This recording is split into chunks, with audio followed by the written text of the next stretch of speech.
Hello and happy Monday. If you made it to this channel, you're here for one of three reasons.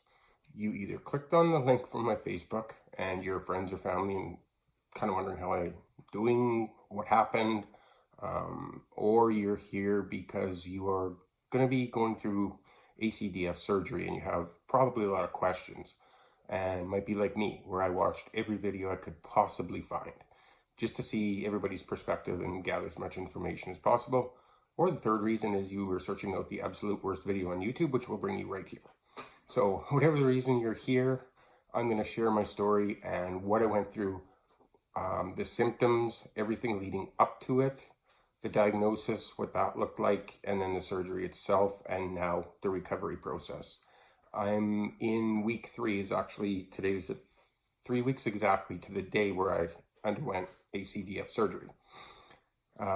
ACDF surgery is anterior cervical discectomy and fusion. So there's a bunch of other big words that doctors use that they explained to me, but I wasn't really paying too much attention. So I just stick with the dumbed down version that makes sense to me. Basically, your spine ends up being compressed for whatever reason.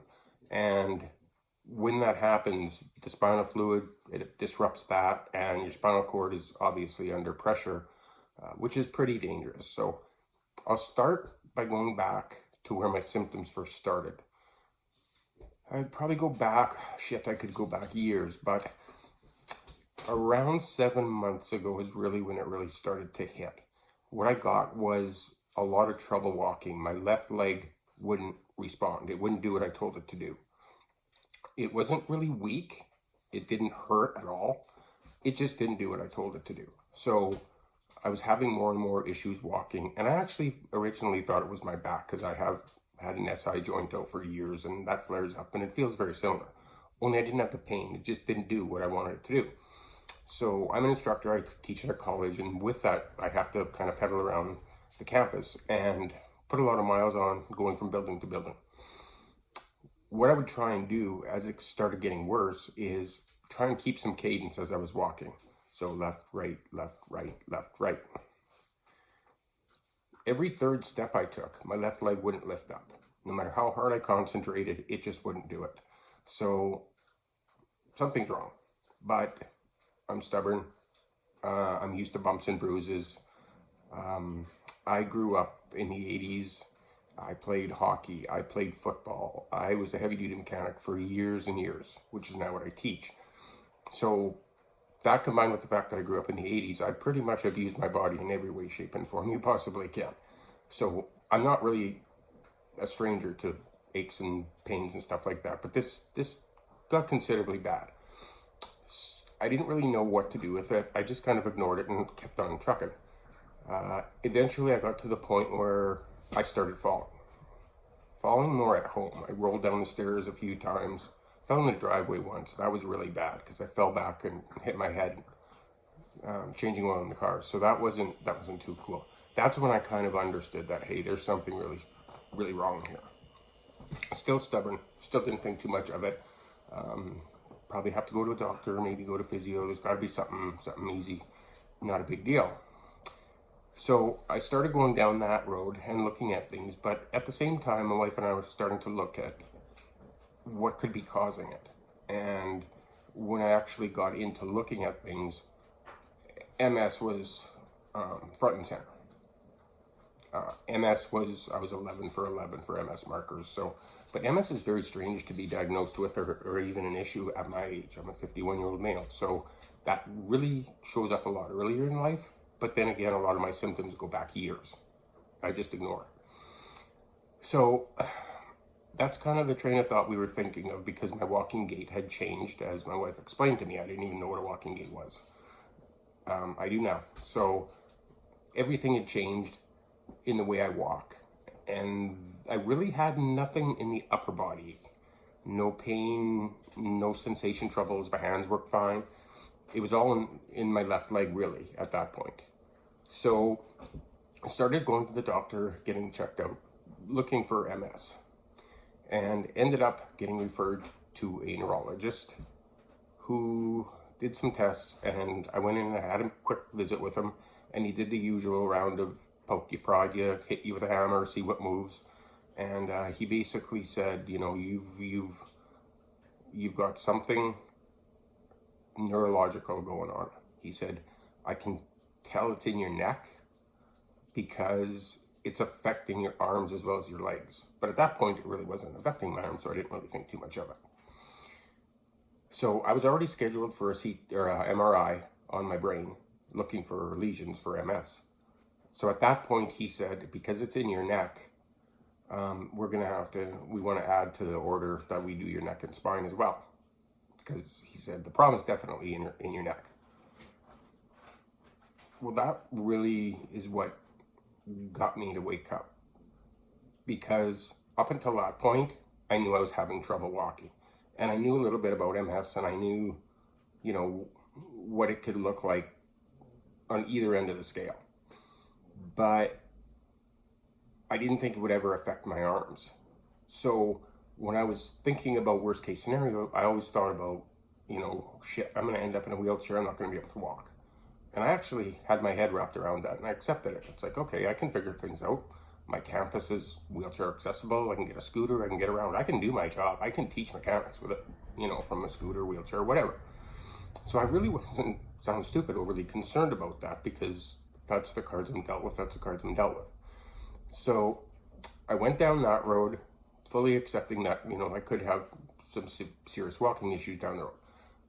But once he explained to me that what affects my legs also affects my arms, well, that's a whole other ballgame, right? So it's like, oh shit, this is getting real. So I ended up getting in for a full MRI, and kind of had to play the waiting game a little bit. Took a little bit to get the results, a couple weeks by the time I got back to my regular family doctor. So when I visited him, and he took a quick look at my MRI results, and he looked at me and he said, I can't do nothing for you. He said, you got to get back to your neurologist, and quick. So he explained to me that I had severe spinal narrowing. So what that looks like, what it meant, I didn't have a clue, but it didn't sound good. So long story short, I called up my neurologist back, and he went through and he took a look at my MRI results, and he said, I really can't do shit for you either. You need a surgeon. So there I was, waiting for a call from a surgeon. So I got referred to a surgeon out of Edmonton. And of course, the thought of spine surgery is pretty, you shit your pants a few times. If you've been diagnosed with this, and this is why you're watching this video, yeah, I know what you're going through. It wasn't until I actually went and met him that I really thought shit was getting real. So I went to meet the surgeon, and it was on a Thursday, and it was in Edmonton, which is 6 hours away from where we live. So we get to Edmonton, we go meet with the surgeon, and he does his round of tests, and it was actually kind of funny. Not that there was many funny moments, but this actually was. So I'm laying in the bed, and they're doing his normal tests on me, and he's hitting me with a hammer all over the place, and I heard somebody say, did you see that? And he's tapping my right knee, and every time he does, my left arm jumps. Well, I kind of know what that means. That means the messages and the wiring is really messed up in my back. Leading up to that, I knew that my spinal cord was under pressure because it was so restricted. So long story short, any fall, any impact to my spine doesn't really leave you with much for arm and leg movement if shit goes really sideways. So that was my biggest concern at the time. So he went through it, he did his tests, and he said, you know, he said, this is pretty serious. He said, you know, we'd like you to stay, and he said, we'll put you on the emergency surgery list now. And I'm like, admit me now? Yep. And I'm like, well, that doesn't really fit my lifestyle, because we have the dogs in a kennel for one night. You know, we have a kid that's still in grade 12 who was gone for one night. To be gone for a week for surgery, this is, I knew I would face surgery, I just wasn't prepared for it then. So it took a little bit of negotiation, back and forth, and basically what happened is we ended up agreeing to stay in a hotel, he said, I will get you in as quick as I can. It looks like Monday morning. So we stayed in a hotel for the weekend. Got together with some of my friends from high school and you know, kind of didn't think about it too much. And then Monday morning, that's when the phone call came, and down to the hospital we went. At that point, I still wasn't too worried about it. I knew exactly what they were going to do. So to explain what ACDF surgery exactly is, again, I'll go back to the dumbed down version that I need in my brain for it to make sense. Basically, your spinal cord is being compressed inside your vertebrae for whatever reason. Sometimes it's caused by discs generally that start to break, wear down, and you get vertebrae on vertebrae wear, all that kind of stuff. So that is in a nutshell what they're doing. What they have to do is they have to go in and they actually cut me here. So there's two ways of fixing this. Anterior, which is what I had, or posterior, which they go through the back. The back is a more direct route for sure. But the problem with going through the back is they got to chop through muscle and stuff like that, and it's not very pleasant, the recovery. This is the desired way to go, but it's tricky. So thank God I had what everybody says is one of the best surgeons around as far as neurosurgery goes. And he was absolutely awesome. So when I met him, I was completely at ease with the surgery itself. They go in, they cut it apart. They got to move your esophagus and a bunch of parts over a little bit so they can fish some tools in there. And without sounding too gross, they basically go in there with a Dremel and they clean out your spinal canal. They go in with a little tiny shop vac and they suck all the crumbs out and stuff. And then I could not get disc placement. Sometimes they can put plastic discs in to space out your vertebrae again. But they couldn't do that with me because I had vertebrae on vertebrae for too long. So over the whole course of this thing, I made two huge mistakes. And if I can save anybody from doing these two, I think I'm gonna do good. One of them was before the surgery, one of them was after. The first thing I did before the surgery was ignore the symptoms. That didn't do me any favors at all because I just kept wearing the vertebrae down. As I kept working, I kept pushing, it made a real mess. So that's my first mistake, but that was before I knew exactly what was wrong with me. So the surgery didn't really scare me too much as far as actually what they were gonna do. I've got a very weak stomach, so the thought of what they were doing is gross. But I just said, dude, don't tell me what you're doing. Just go and do what you got to do. At the time, I was more concerned with getting a catheter put in than I was cutting my neck apart. That sounds stupid, but so when I got the call for the surgery, that was Monday. Went to the hospital. I think it was around 3 o'clock. I got in. They wheeled me in, and in the staging area, it was kind of cool because you're in there and you talk to the anesthetist and they all kind of calm you down a little bit. And my mom worked in that hospital. I was born in that hospital. So my mom worked in that hospital for 40 years. So she knows a lot of the staff that are still there. She's retired. But so of course some lady comes over that knows my mom and, hey, I heard you're getting surgery. So talk to her for a bit. And she kind of reassured me and everything's going to be okay. And then this is the really funny part. The surgeon comes in. And this is the guy that supposedly is the best of the best. And he is. I have no doubt in that. But he comes over and I'm waiting to go in for them to wheel me into the surgery room, into the actual theater. And he pulls out his phone and he starts showing me a video. He said, check this out. I was thinking about you last night. And he shows me a video of a dirt bike running. He says, that's my son's YZ125. I rebuilt that engine from top to bottom. I thought you'd appreciate it. Do you hear how well that runs?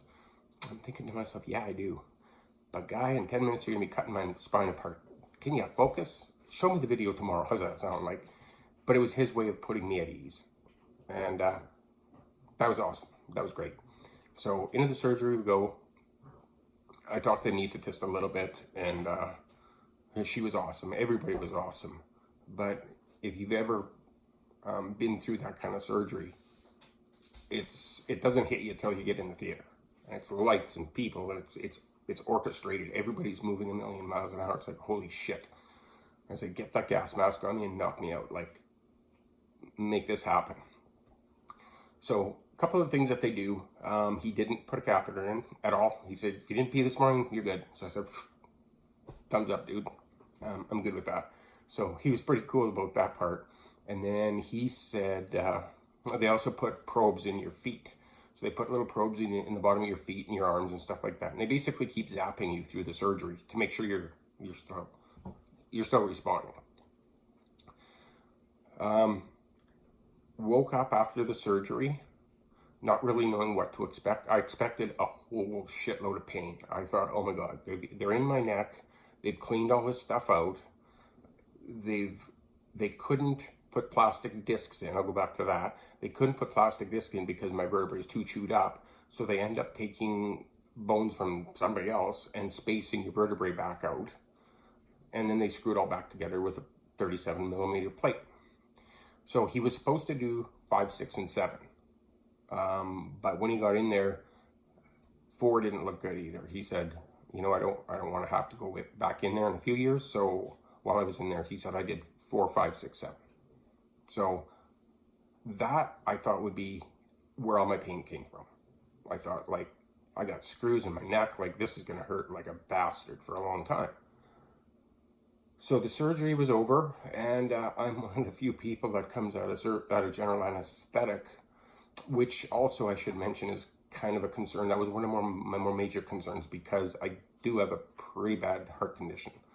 That's a whole other story and video, but 6 years ago I was diagnosed with congestive heart failure. So me in general anesthetic, it's kind of a little bit more risky than the average person, but I've been under it a few times before, so it's not a huge deal. It's just a concern.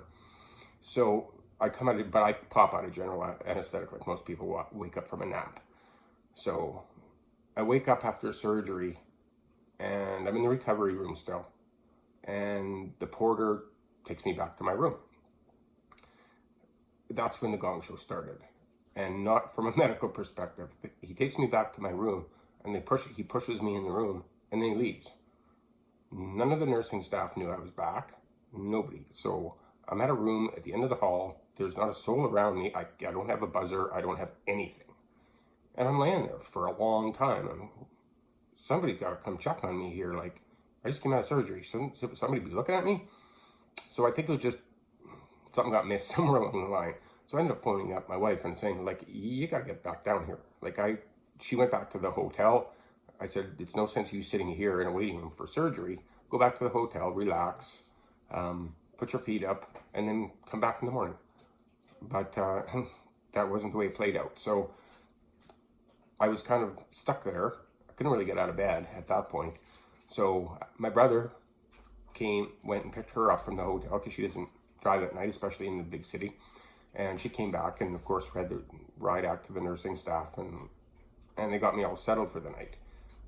That night was one of the best sleeps I've ever had. Maybe partly because I was still under anesthetic. Maybe it's the pain meds. I don't know, but I actually slept really, really good that night. They put these cool boots on me that are kind of like a big gigantic cuff for blood pressure. So it just rotated left and right, and it did my calves like ski boots. And they would blow up and squeeze my calves and then deflate. And it would switch legs right, left, all night long. So it was like getting a calf massage. Those things were awesome. So that helped me sleep and everything else. So didn't really have any pain. I was just, I'm just really tired and get a good night's sleep. I was supposed to be in the hospital for 2 nights, is what they originally told me. Got up the next morning. I was up. Of course, they come all night long. Once they found out I was in the room, then they come at, every 10 minutes to check on you kind of thing. And yeah, it went good. The night went good. The morning went good. I woke up and I was hungry. And they brought me what the hospital calls food. And I was a little bit worried to eat because one of the things I got from other people's YouTube videos is because they disturb your esophagus, they move everything off to the side. They got to go in there and root a bunch of shit around. So most people complain that they can't swallow afterwards, or it hurts, or they swallow and it doesn't feel like it feels like it gets stuck. I had none of that. One of the YouTube videos I watched, actually, the guy said the worst thing you can do is eat waffles, because waffles with syrup, that's just a sticky, gooey mess. They brought me waffles and I ate them. Didn't have a problem. Ate everything. Felt really good. So went through the normal morning routine tests every 20 minutes. Being a diabetic too, they keep an eye on my blood sugar and stuff like that. But nothing, no real big concern. I had a drain tube sticking out of here. That had already started to slow down considerably from what they told me. So I was originally supposed to stay that night as well, but by around noon, they're like, well, he's doing pretty good, and his drainage is slowed down to next to nothing. He's eating, he's gone to the bathroom, like, so finally they cleared me to leave. They, my surgeon came and checked up on me, they did a couple more checks, and now you can hit the road. So at that point, I still had no pain. Nothing was hurting, really, probably mostly because of the heavy-duty meds that they give you. So everything was good. They pulled the tube out, the drainage stopped, and basically sent me on my way. One of the things they'll tell you is not to drive very far. They tell you to, 20 minutes max in a car. Well, unfortunately, we lived 6 hours away, and there was a snowstorm coming, so kind of had to figure something out. So we spent that night in a hotel as well. We went back and spent that night in a hotel. So if you go through the surgery, don't think you're going to sleep. Once you get out of the hospital and you try and sleep anywhere, it's not going to happen. Some people will tell you that they can sleep in a lazy boy, in a recliner. I don't even think you'd do that. I had to sleep in a hotel bed for that night and kind of jumped over to the couch for a while, but I didn't sleep. Got up the next morning and we hit the road home, the 6-hour drive home, which I live in Northern Alberta. So Northern Alberta, the highway from Edmonton is pretty much like driving on the moon, I would imagine. Not much smoother. So the ride itself was a little freaky, but there was a snowstorm coming and we were going to break it up into 2 days, but I wasn't going to do that because I didn't want to get stuck somewhere in a snowstorm. So I said to my wife, as long as you can keep the wheels turning, I'll be fine. Let's go. So we made it home in one shot. Even the drive wasn't bad. I wasn't taking a lot of pain meds. They tell you every 3 hours you can have one. I think I did, but I didn't really overdo it. I didn't feel a need for it. I got home. I didn't sleep that night. It was a couple nights. I slept on the couch. I tried different positions, recliners. Nothing really works because you just can't get comfortable. Still no pain in my neck. Not in the incision, not in what they did, nowhere. The only place the pain started to set in is in my shoulder blades, between my shoulder blades. That hurt like a bastard. I think pretty much because the way my surgeon explained it is, he said, you're now half an inch taller. So because all your muscles have to start stretching again to accommodate everything that they did, it's more muscle pain than the invasive pain of what they did. That wasn't freaky at all. So that was where my pain set in. And after about 3 days, that's what I got. Here's where I made my second mistake. I was told to take it easy. And I'm kind of a guy who does not sit still. I got an Apple Watch. I walk 2.5 kilometers when I work from home a day. I walk 4 if I'm on campus. So I don't sit still. So I really, really, really had to say, no, I'm going to stay on the couch and the bed. I'm not walking. I'm not going anywhere. That's the biggest mistake I could have made. Because after 10 days of taking it easy, per se, I had a lot of trouble getting my legs going, and I still do. The pain is gone, 100%. One of the symptoms I had near the end before the surgery was it felt like a guitar string, just pulling right down my arm, 24 hours a day. That was the pain that actually really hurt, as well as my left leg wasn't working. Came out of the surgery, I took 3 steps without a cane. I was cool. But, and the pain in my arm is completely gone. So that was like, okay, this guy did some good. Like, I'm fixed. I'm just going to sit at home for a couple weeks, take it easy on the couch, and probably be back to work. And not so much. The recovery has been a bastard, I will say. More for mobility, getting my legs going. We're right in the middle of moving because one of the big challenges is I live in a 4-level split. And so we have our house. So if you ever live in a 4-level split, it's like living on a Stairmaster, right? Anywhere you got to go, it's stairs. So we're in the process of moving. We hope to have the move done before my surgery. So I was on 1 level. Our new house is a bungalow. But that didn't happen. So got home here, had to deal with stairs, still dealing with stairs, and can't walk too good. That's where my problem came in, is the walking. Not the surgery, not anything else. My legs don't have the strength, the power, the coordination. My left leg now responds like it's supposed to. So there is huge improvement with my left leg. But there's also a lot of trouble with basically power fatigue. And I don't know how much of that is caused from the surgery, because what you have to remember is nerves generally don't heal. So they don't know when they do the surgery what that's going to look like. They'll never promise you anything. As a matter of fact, what they tell you is be prepared.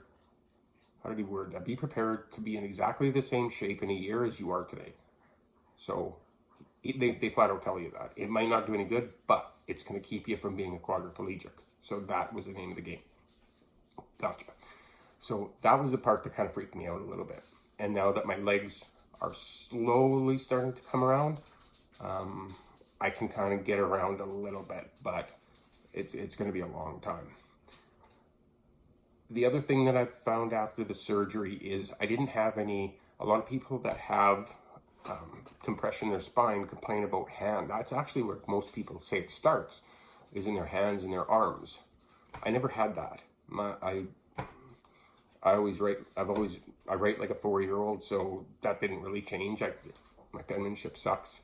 But I didn't really have any pain in my arms up until about a month before the surgery. And like I said, that guitar string feeling, that was a nerve. And the problem with a nerve is there's nowhere you can get comfortable. Pulled muscle, you can get comfortable, you can twist around, you can contort yourself and finally find a place, but there's nothing you can do for nerve pain. So that was bad. So having that gone was awesome. But now I have kind of the symptoms that I should have had before. A lot of tingling in my hand. This hand, my left hand, doesn't do much. That's as far as I can open it. And it's like it's frozen. So this is gonna come back very, very slowly, I hope. As well as the tingling. It feels like pins and needles all over both hands all the time. That never goes away. But it is improving slowly, because a week ago, it didn't feel like pins and needles. It felt like I grabbed an extension cord that shorted out. As a matter of fact, I was laying on the couch and I turned on my electric blanket, and when I grabbed the cord, I dropped it, and I'm like, shit, there's something wrong with this blanket. I got a shock. And then I realized it's not turned on, so there's no power at that part of the cord. And that's exactly what it felt like. And that seems to be improving slowly.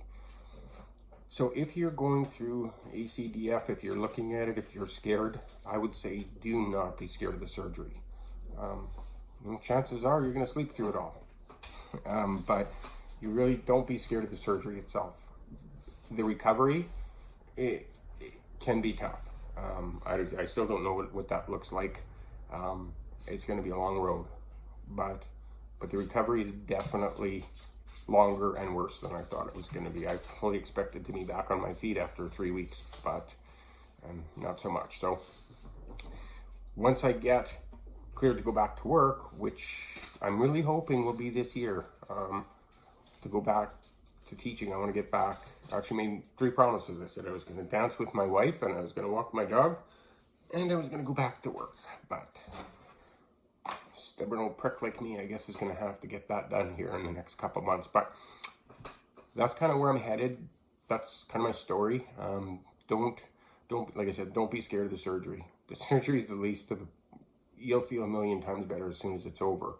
And the pressure is going to be off your spine. You're out of danger. It's just going to be mobility. It's going to be a healing. And a lot of times it doesn't come back. I might never get my left hand back.